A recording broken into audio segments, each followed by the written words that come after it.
The type of horror film that I love is classic horror films like Vincent Price.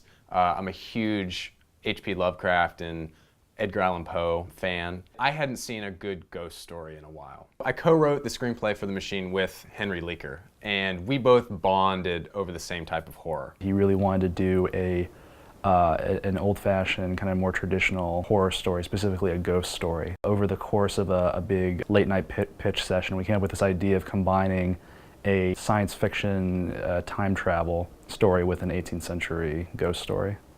Out of the blue, him and Henry came up with this idea for a period piece horror film, which was also sci-fi and had some ghosts. They came to me with this really cool idea, which was all about a time travel ghost story. And we both knew that we had something special, something unique. I immediately had that objective or another person saying, I don't think that's the best idea, let's go with this. And Henry was really good at that. The writing process was difficult because Zach had a vision to do the film without dialogue, which I at first was very excited about because I find that that's my weakest point in script writing, but it actually became really difficult by the second and third draft because there weren't a whole lot of natural ways to deliver exposition. Henry took a stab at the first script, and then based off of that, there was a lot that I felt needed to change. And we were very patient with each other, even though we were working till late hours, tackling some really difficult questions with the themes of the movie and also the expectations of what we were about to film. He would be my first judge of whether an idea to change or tweak the script was a good idea or a bad idea. And sometimes that's what you need. You just need someone to say yes or no. Later on, as we got farther into the process of writing, we just kind of ran out of time and we really needed to get into production. They really had all the ideas themselves, and I contributed as best I could, but I really just wanted to make sure that everything was feasible as the producer. You know, it's funny, it's not like we wrote the script and then moved into pre-production. So much of pre-production happened during the writing process. Pre-production, to me, is just this like constantly moving, shifting, blob of a film that you're constantly trying to get packed into like a nice little cinder block, but it never stays that way. While the script was being written, we were doing a lot of pre-production. So much of the script hinges on the location, and Zach came to me over winter break before we were going to start shooting, and he said, I found this location, let's go check it out. I literally Googled Virginia estates because I wanted to film it in Virginia. I didn't want to leave Virginia. But there was this one photo I found on Wikipedia of this place called Bacon's Castle. On a hunch, went down one Sunday and said, well, let's just go check it out. It was strange, finally arriving.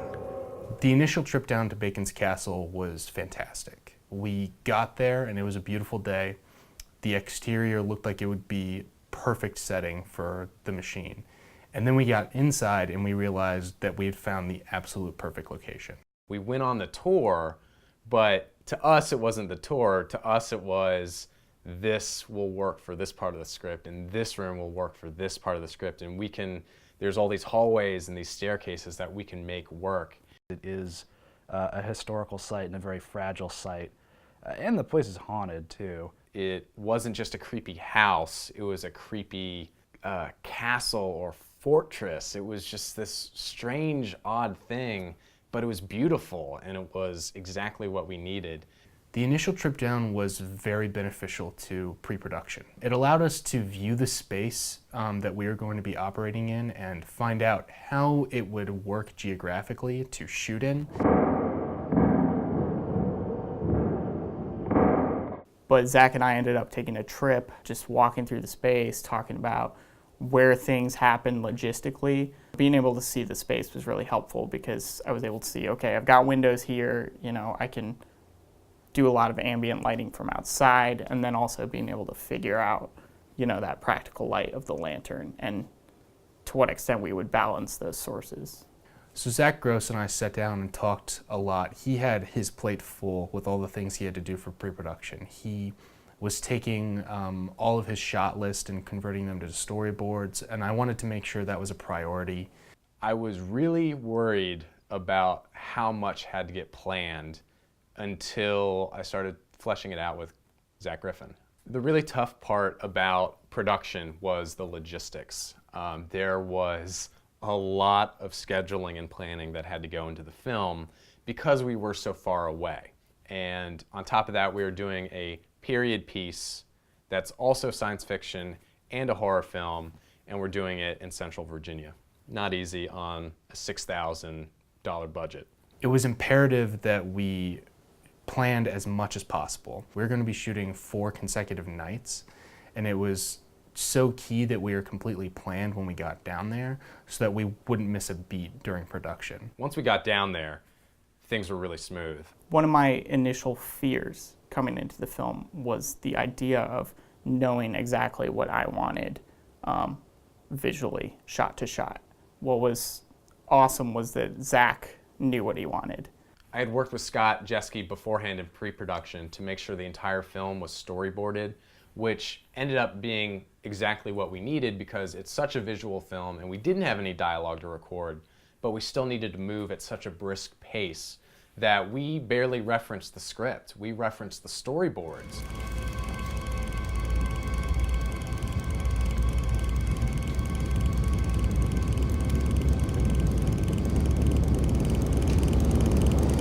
I would say the machine posed a lot of unique challenges in figuring out where is the light coming from.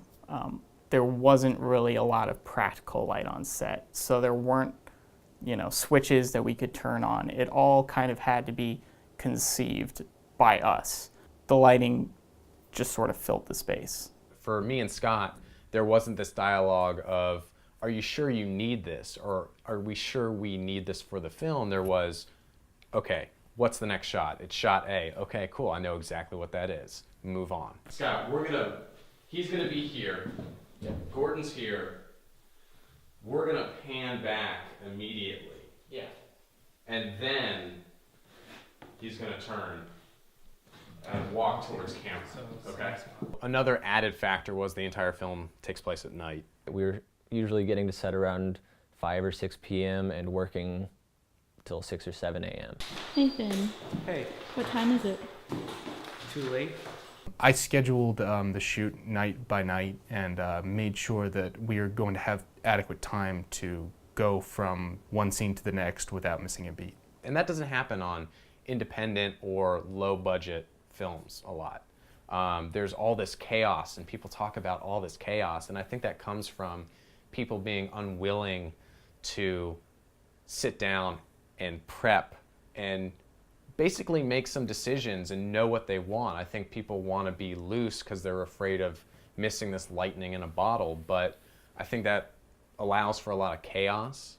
They had done so much in pre-production, working through the shot lists and how everything was going to be set up. And Zach Gross had been talking with him and working with Scott to really figure everything out in advance as much as possible. So me, Scott, Nathan Garduno, we're all able to really come together and say, all right, what's next? How can we get set up for the next shot?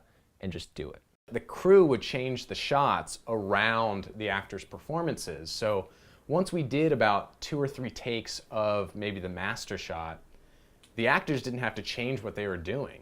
The camera would change.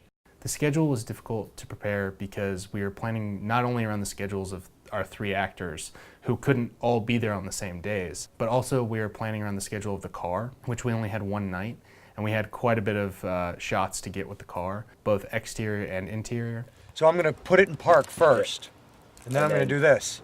Yep, click. Gotcha. Yeah, that'll look good. The car was a vintage car. It was really cool looking and really valuable. So the tricky part with that was getting the car for one, and also just figuring out how we could use it in such a way that wouldn't damage it and that the owner would let us do. I felt very strongly that the car sequence should not be green screen under any circumstances. And logistically, that was going to be one of the more difficult things to shoot because we're dealing with an antique car. We weren't really sure who could drive it. Here's the thing, is if Jeff can't drive the car, which we have to respect that of John, because, I mean, it's that kind of car. Then we have to. Then we're doing green screen, no question about it. When push came to shove, Zach just basically said, this is what we're going to do, we're going to green screen it. That was actually freeing, and I think he made completely the right decision because rather than trying to kind of chase the light and figure things out and do things very run and gun in that style, we were able to form a more elegant setup. Cut. Fantastic.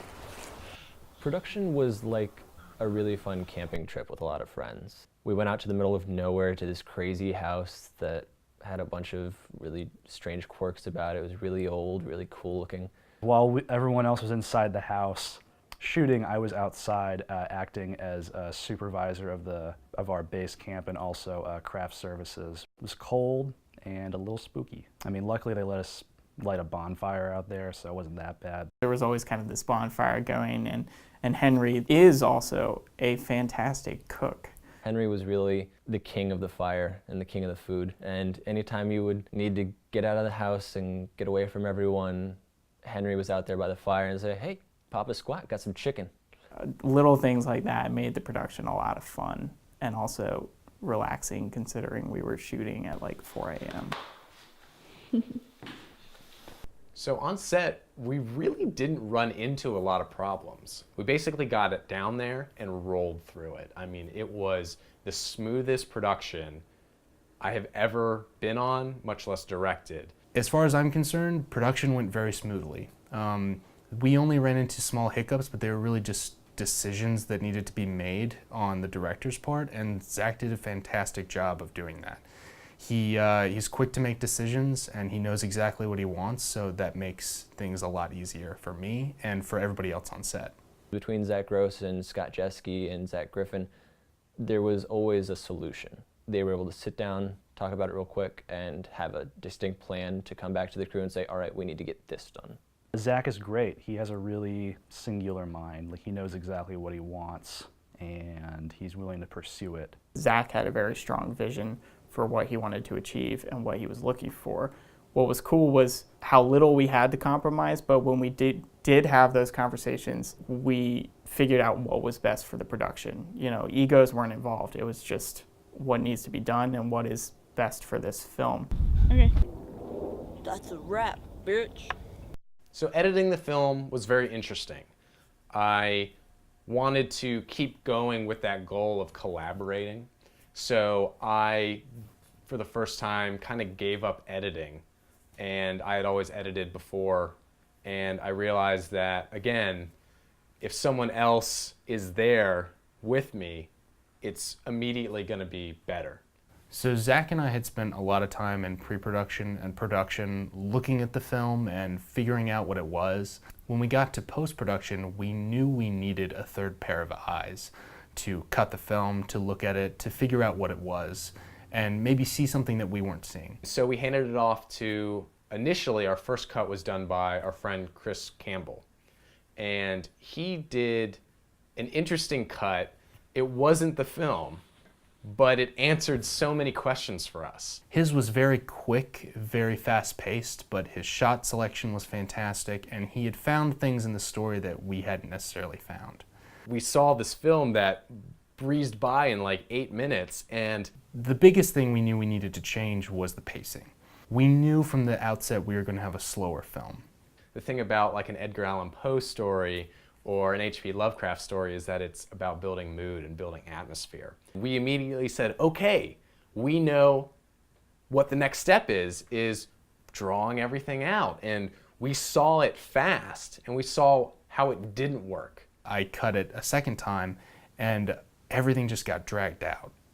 Everything was expanded upon, and I think it brought out a little bit more of the tension and suspense that we had wanted initially.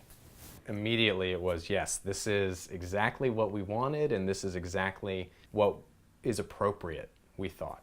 It seemed very ambitious, the way that they had gone about trying to tell the story without dialogue, and I was very gratified to see those edits coming through and pieces coming together. One of the biggest ideas I had when I was going through the sound design was I really wanted to make the house a character in the way that it was very present in the sound design, and in little sounds you would hear from the house and movements of the trees and the wind in the house. There was a lot of back and forth with me and Zach where I would go off and do my first pass on the audio work and start going through, you know, taking my best stab at it and then having him come in and review what I had done, and we talked through some of the decisions I had made and some things that he liked and some things that he didn't like, and we would just rework it to make it fit better with his vision.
If you have great images, it's a lot easier to come up with a great sound design for that and figure out how to tell the story with sound, because you're already working from a place where you're inspired.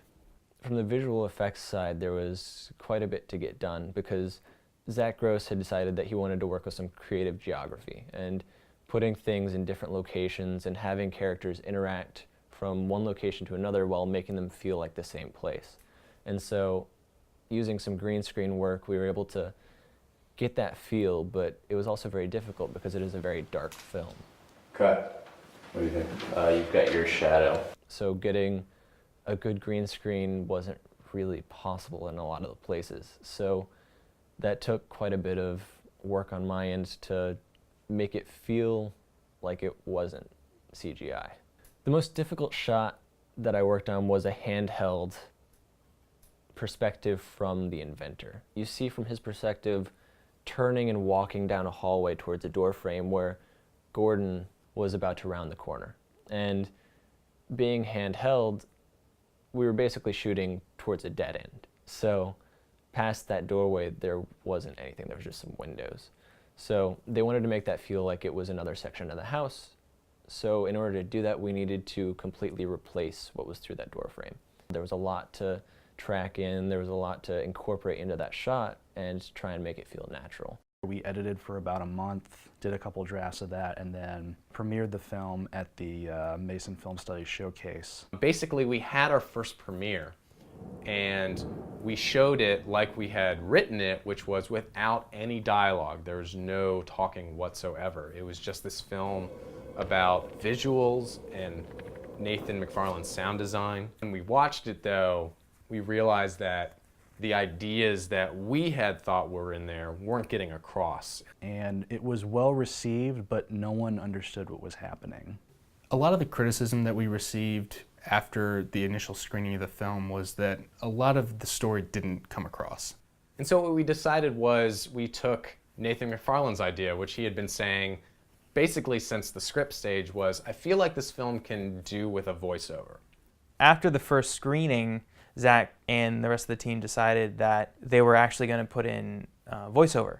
I met back up with Henry about writing voiceover and kind of tackling that problem if we could. I went and took a day and wrote out a 1.5-page long draft. I was really nervous about it still, and I came back home and Zach looked at me and he was like, I just read what you sent me and it needs some work, but I think we fixed the movie. And out of that process, which ended up being a hugely positive process, we came up with some really interesting narration that added 5 more levels to the film. I began to wonder, who was the old man they so reviled? I felt as if I understood him, as if I were the only one worthy of the strange contraption that held so much sway over the family. It really opened the film up, and I think we have a better film for it. With the narration in the film, I've definitely felt the change in the way the audience was perceiving the film. The VO added so much and was able to bring out that story that we all wanted. Shooting the Machine was the most positive learning lesson for an up-and-coming director to experience. Every person I worked with brought me and the film up to another level. Seeing people watch the final version of the script, I feel like that really reinvigorated me in a way, made me want to strive to improve. Working on the film was liberating in the way that it challenged me to think about sound design and the role that it plays in telling the story of a film in a completely different way than I had before. One of the unique experiences on this film was being able to work as a director of photography. What was really cool, though, was exploring that role. There was all that technical and visual and artistic responsibility, but it was a lot of fun to do that, and it was very freeing to just kind of show up and create those images. Being on set and seeing it slowly come together and every shot slowly building on top of the last was almost like peeling away a picture, and that was really cool to see. From start to finish, The Machine has represented exactly what I want in a filmmaking experience. Bringing things together in a unique way, working with all the right people, having a great crew. It was such a great experience, and I wouldn't change a thing about it.